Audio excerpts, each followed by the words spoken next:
சந்தியா ராகம் சரியில்லை, இன்னைக்கு என்ன நடக்க போகுதுன்னு பார்க்கலாம் வாங்க, வீடியோக்குள்ள போகலாம். ரகுராம், எங்கேருந்தோ வந்த சின்ன பொண்ணு சொன்னான்னு நீங்கள் கேட்டீங்கல்ல, ஆனால் நாங்கள் கேட்கணுங்கிற அவசியம் கிடையாதுங்கிறாங்க புவனேஸ்வரி. முடிஞ்சா நீங்கள் உங்கள் முடிவை மாற்றிக்குங்க, ஆனால் நாங்கள் எங்கள் முடிவை மாற்றிக்கணுங்கிற அவசியம் கிடையாது. முடிஞ்சா இந்த கல்யாணத்தையே நடத்தணுமா வேண்டாமான்னு நான் யோசிக்க வேண்டியதாக இருக்குங்கிறாங்க புவனேஸ்வரி. அவங்க சொன்னதெல்லாம் சரிதான், ஆனால் நாமளும் கொஞ்சம் பில்ட்டு பொருளாம், நாமளும் இதே மாதிரி ஒத்துக்கிட்டு போயிடக்கூடாது. நம்மளே ஏதாவது பேசி வைக்கலான்னு நினச்சிக்கிட்டு மகாலிங்கம் போய் ரகுராம் கிட்ட பேசுகிறாங்க. இங்கே பாருங்கள், எங்கள் பொண்ணுக்கு நாங்கள் செய்யணும்னு நினைக்கிறதெல்லாம் நாங்கள் செய்ய வேண்டான்னு நீங்கள் சொன்னீங்கனாலும் இந்த ஊர்க்காரங்களாம் என்னை பற்றி என்ன சொல்லுவாங்க, என்ன பேசுவாங்க? பெரிய மனுஷங்க நாம் இத்தனை பேர் இருந்தோம், அந்த சின்ன பொண்ணு சொன்னதுதான் சபையில் எடுபடுதுன்னா அப்போ நம்ம இத்தனை பேர் இருந்து என்ன பிரயோஜனங்கிறாங்க மகாலிங்கம். அப்பாடா, சீர்வரிசையெல்லாம் வேண்டான்னு சொன்னால் ரொம்ப நல்லதுதான். இந்த கவரிங் நகையெல்லாம் கொண்டு வந்து தங்கம்னு சொல்லிக்கிறத விட வேண்டான்னு சொல்லிட்டாங்கன்னா இதை விட நல்லதுதான் நினைக்கிறாங்க மகாலிங்கம். இருந்தாலும் பில்டப் போடணுமே, அதுக்காகவே சொல்கிறாங்க. சரி, நீங்கள் நல்லா யோசிச்சு முடிவெடுங்க, நாங்கள் வர்றோம்னு சொல்லிட்டு கோவமாக போகிற மாதிரி போகிறாங்க. ஜானகி தனியாக வந்து உட்காந்து அங்கே நடந்ததெல்லாம் நினச்சி பார்க்குறாங்க. இந்த கல்யாணத்துக்கு நான் கொடுக்குற சேதனமே என்னோட பொண்ணு தான் ரகுராம் சொன்னதை நினச்சி பார்க்குறாங்க. கல்யாணமே வேண்டான்னு புவனேஸ்வரி கோவமாக விட்டுருப்பா போனதையும் நினைக்கிறாங்க. அங்கே ரகுராம் வராங்க. என்ன ஜானகி, என் மேலே ஏதாவது கோவம் இருக்கா, என்னோட முடிவில் தப்பு இருக்கான்னு கேட்குறாங்க. அச்சோ, நீங்கள் கோவப்படுற மாதிரியும் தப்பாக பேசுகிற மாதிரியும் எதுவுமே இல்லையே, நீங்கள் நியாயமான முடிவு தானே எடுத்திருக்கீங்கன்னு சொல்கிறாங்க ஜானகி. அங்கே மாயாவும் வராங்க. வந்து என்னால் எல்லாரும் கஷ்டப்பட்டுட்டாங்க பெரியப்பா, சாரிங்கிறாங்க. இல்லை நீ சொன்ன விஷயம் எனக்கு புரிஞ்சது, அவங்களும் புரிஞ்சுக்கிறதுக்கு இன்னும் கொஞ்சம் நாள் ஆகலாம் பெரியமா. இந்த கல்யாணத்தில் நான் பிரச்சனை பண்ணணும்ல அப்படி சொல்லலைங்கிறாங்க மாயா. ஐயோ மாயா, உன்னை பற்றி எனக்கு தெரியாதா, ஆனால் மற்றவங்க தான் அப்படி தப்பாக நினச்சிக்கிட்டாங்களேன்னு அதை நினைக்கும் போது தான் கஷ்டமாக இருக்குதுங்கிறாங்க ஜானகி. யார் என்ன வேணாலும் நினைக்கிட்டோம், ஆனால் வரதட்சணை வாங்குறதும் கொடுக்கறதையும் தப்ப நம்ம செய்யக்கூடாதுங்கிறாங்க ரகுராம். சின்ன பொருள் திருடினாலும் பெரிய பொருள் திருடினாலும் திருட்டு தானுங்கிறாங்க ரகுராம். ஆமாம் பெரியப்பா, இது எல்லாமே நான் சொன்னது தப்பாகவே நினைக்கிறாங்களே, இது தப்புன்னு யாருமே உணர மாட்டேங்கிறாங்கிறாங்க மாயா. டக்குன்னு பெரியப்பா இப்படி ஒரு முடிவு எடுப்பாங்கன்னு யாருக்குமே தெரியல, அதனால தான் எல்லாத்துக்கும் கொஞ்சம் கோவம் வந்துருச்சுங்கிறாங்க ஜானகி. ஆமாம் ஜானகி, இப்படி ஒரு முடிவை நானே எடுப்பேன்னு எனக்கே தெரியல. சின்னவங்களா இருந்தாலும் பெரியவங்களா இருந்தாலும் ஒரு நியாயத்தை தப்புன்னு சொன்னாங்கன்னா அதை நம்மளும் பல தடவை யோசிச்சு பார்த்து தப்பா இருந்தா திருத்திக்கணுங்கிறாங்க ரகுராம். யாரு வீட்லயும் சரி கார்த்தி வீட்லயும் சரி ரெண்டு பேருமே பணக்காரங்க தானே, அவங்க எதுக்காக வரதட்சணை வேணும்னு நினைக்கிறாங்க? மாயா, இது பண சம்பந்தப்பட்ட விஷயம் இல்லை, நம்ம வீட்டுக்கு வரப்போற பொண்ணு எவ்வளவு நகை சீர்வரிசை கொண்டு வந்தாங்கிறது தான் அவங்களுக்கு கௌரவம் மதிப்புங்கிறாங்க. இதனால அவங்களையும் தப்பு எல்லாம் சொல்ல முடியாது. ஆனா நீ சொன்னதுக்கு அப்புறமா இதெல்லாம் தப்புன்னு எனக்கு புரிஞ்சுக்கிற பக்குவம் இருக்கு, மனம் தெரிஞ்சு வருவாங்கிறாங்க. ஒருவேளை வராம போயிட்டா என்னங்க பண்றது? புவனேஸ்வரி வேற இந்த கல்யாணமே நடக்காதுன்னு சொல்லிட்டு போறாங்க. ஒருவேளை இந்த கல்யாணம் நடக்காம போயிட்டா என்னங்க பண்றதுங்கிறாங்க ஜானகி. அப்படியெல்லாம் நினைக்காதீங்க, கண்டிப்பா அப்படியெல்லாம் நடக்காதுங்கிறாங்க மாயா. இல்ல ரெண்டு சம்பந்திங்களுமே கோவமா போறாங்க, இதுக்கப்புறம் அவங்க என்ன முடிவு எடுக்க போறாங்கன்னு தெரியலையே. ஜானகி, நாம எதுவும் தப்பு செய்யல, ஆனா தப்பான வாழ்க்கையை நம்ம பசங்களுக்கு தொடர விடக்கூடாது. நாம நியாயமா தான் நடக்கிறோம், அதையும் மீறி என்ன நடந்தாலும் பாத்துக்கலாம் விடுங்கிறாங்க ரகுராம். பத்மாவும் பார்வதியும் பாட்டிக்கிட்ட போய் எகிரிக்கிட்ட நினைக்கிறாங்க. அம்மா, இந்த வீட்டுல என்னதான் நடக்குது, அண்ணன் இப்படி எல்லாம் சொல்லுவாருன்னு நான் கொஞ்சம் கூட எதிர்பார்க்கலைங்கிறாங்க பத்மா. அத்தே, மாமா ஏன் இப்படி எல்லாம் ஒரு முடிவெடுத்து இப்படி பேசினாங்கன்னு கேட்கறாங்க பார்வதி. அண்ணனா ஒன்னும் சொல்லலையே, இந்த மாயா தான் அண்ணனை போட்டு குழப்பி விட்டு இப்படி எல்லாம் முடிவெடுக்க வச்சிருக்காங்கிறாங்க பத்மா. எங்க அக்காவும் மாமாவும் வருத்தப்பட்டு போனாங்க, அவங்க பொண்ணுக்கு எவ்வளவோ நிறைய செய்யணும்னு ஆசைப்பட்டு இருந்தாங்க, அவங்க பொண்ணுக்கு செய்யணும்னு நினைக்கிறது ஒண்ணுமே தப்பு இல்லையே.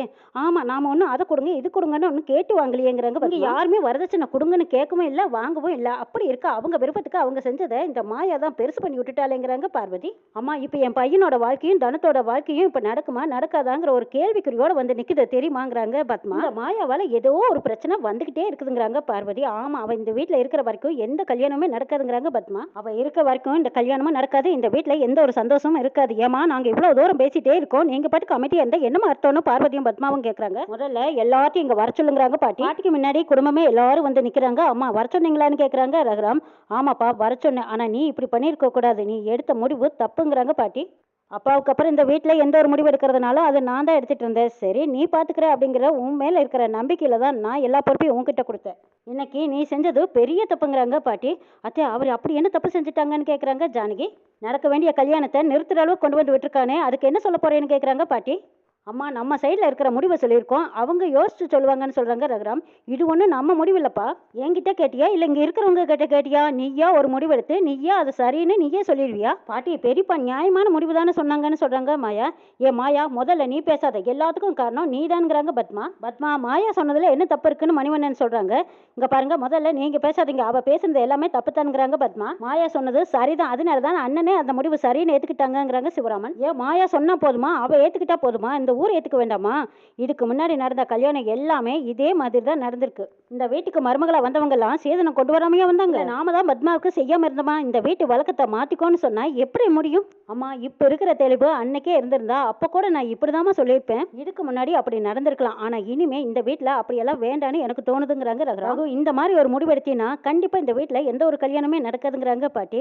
அத்தை இப்படி எல்லாம் பேசாதீங்க. ஒருவேளை சொன்ன மாதிரி சம்மந்தி வீட்டுக்காரங்க முடிவை மாத்திக்கிட்டு வந்தாலும் வரலாமல்லங்கிறாங்க ஜானகி. ஜானகி புவனேஸ்வரி சொன்னதை நீயும் தானே கேட்டேன். அவ சொன்ன மாதிரி செய்யலைன்னா இந்த கல்யாணமே நடக்காதுங்கிறாங்க. ஒருவேளை இந்த கல்யாணம் நடக்காம போயிட்டா ஊரெல்லாம் என்ன பேசும்? இந்த பையனுக்கும் பிள்ளைக்கும் எப்படிமா கல்யாணம் நடக்கும்? மறுபடியும் உங்களுக்கு கல்யாணம் நடக்குமா நடக்காதானே தெரியலையேங்கிறாங்க பத்மா. ஏன் ஒருவேளை அவங்க இல்லைன்னா நம்ம பையனுக்கு பொண்ணே கிடைக்காதான்னு கேட்கறாங்க மணிவண்ணன். ஐயோ மாமா ஏன் இப்படி எல்லாம் பேசுறீங்கன்னு கேட்கறாங்க சாரு. அம்மா நான் எடுத்த முடிவு சரிதான்னு நான் நம்புறேங்கிறாங்க ரகு. இல்லப்பா நீ எடுத்த முடிவு தப்பு. மாயாவை சந்தோஷப்படுத்துறதுக்காக நீ எடுத்த முடிவு இதுல எனக்கு உடன்பாடு கிடையாது. இந்த வீட்டு பெரிய மனுஷியா நானே முடிவெடுக்கிறேன். தனத்துக்கு என்ன செய்யணுமோ அதை நம்ம செய்கிறோம். அவங்க ஆசைப்பட்ட மாதிரியே நாம கொடுக்க வேண்டிய வரதட்சணையை நாம கொடுத்தே தீரணும்.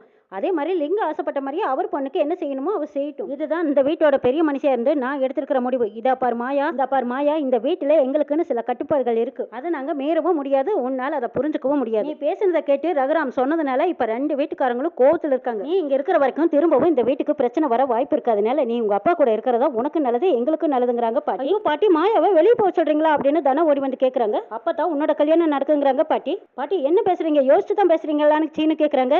டே சீனு முதல்ல நீ வாயை மூடிக்கிட்டு கொஞ்சம் அமைதியை நில்லுடாங்கிறாங்க. மாயா இந்த குடும்பத்துல நல்லது நடக்கணும்னு நீ அக்கறையோட தானே இருக்க. நீ இங்க இல்லாம இருந்தீனா தான் கல்யாணம் நல்லபடியா நடக்குங்கிறாங்க. அப்போ எனக்கு இப்போ வெளியே போக சொல்றீங்களா பாட்டி? இல்ல மொத்தமாவே வெளியே போக சொல்றீங்களான்னு கேக்குறாங்க மாயா. அது உன்னோட இஷ்டம்னு சொல்லிடுறாங்க பாட்டி. ஜானகி பதறி போயிடுறாங்க. அத்தை இனிமே இவனால எந்த பிரச்சனையும் வராது. நான் உங்களுக்கு வாக்கு கொடுக்குறேங்கிறாங்க ஜானகி. அண்ணி இவனால இது நாள் வரைக்கும் பிரச்சனை மட்டும்தான் வந்திருக்குதுங்கிறாங்க பத்மா. பாட்டி மாயா எதுக்கு வெளியே போகணும்? போன்னு சொல்லாதீங்க பாட்டிங்கிறாங்க தானா. அவளை போக வேண்டாம்னு சொல்லுங்க பாட்டி. என் கல்யாணத்துல அவ என் கூடவே இருக்கணும். என்ன அதான் ஆசைப்படுறேங்கிறாங்க தானா. மச்சா சம்மந்திக்கு கொஞ்சம் எடுத்து சொல்லுங்கன்னு மணிவண்ணன் சொல்றாங்க. ஆமா சம்மந்தி வீட்டுக்காரங்க சம்மதிச்சிருவாங்கன்னு சிவராமன் சொல்லும் போது நீ யாரும் எதுவும் பேசக்கூடாது.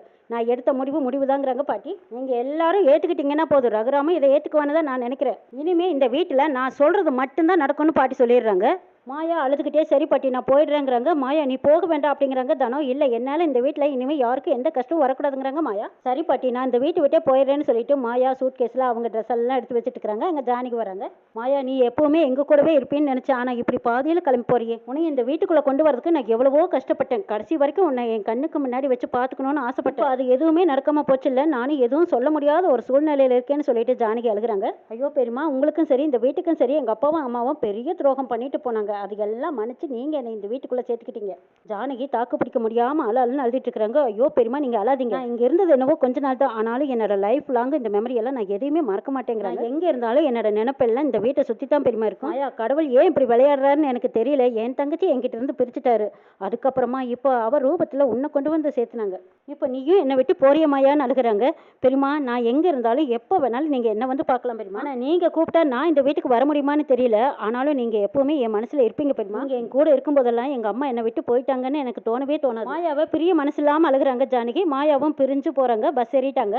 மாயா சோகமா உட்காந்துருக்காங்க. அந்த இடத்துக்கு பார்த்தா திரும்பி பாக்குறாங்க. ரகுராம் வந்து பக்கத்துல உட்காந்துருக்காங்க. பெரியப்பா அப்படின்னு மாயா தலை சாச்சு படுக்கிறாங்க. மாயாவோட ஒன்னா ரகுராமும் கிளம்பி போறாங்க. என்ன நடக்குதுன்னு நாளை எபிசோட்ல பார்க்கலாம்.